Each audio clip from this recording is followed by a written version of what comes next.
control. It is something we all hold on to tightly.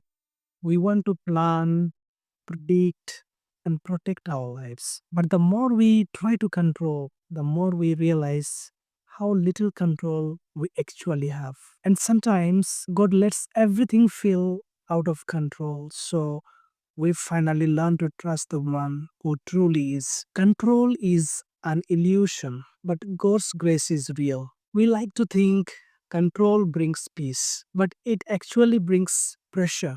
We are not meant to carry the weight of every outcome. You are meant to walk by faith. Proverbs chapter 19, verse 21 says, "Many are the plans in a person's heart, but it is the Lord's purpose that prevails."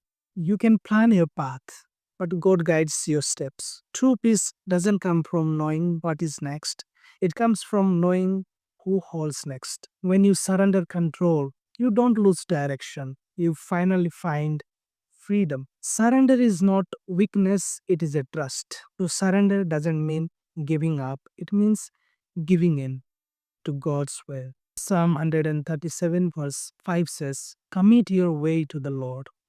Trust in Him, and He will act." When you stop fighting to make life go your way, you make room for God to work His way.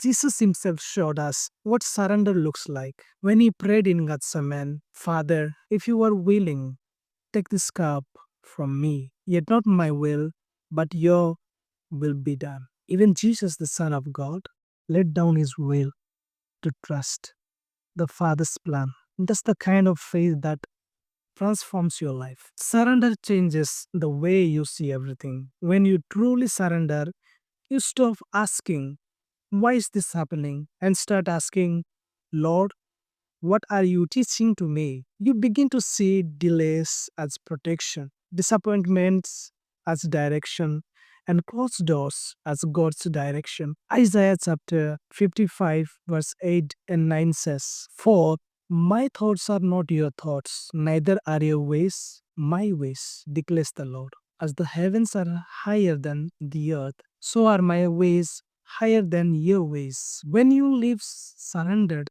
you learn that every no from God is making space for a better yes. The beauty of letting go doesn't mean you stop caring, it means you start trusting. It means saying, "God, I don't know how this will end. I know that is enough." You may not see the full picture, but He's been painting it long before you even noticed the canvas. Surrender is where fear ends and faith begins.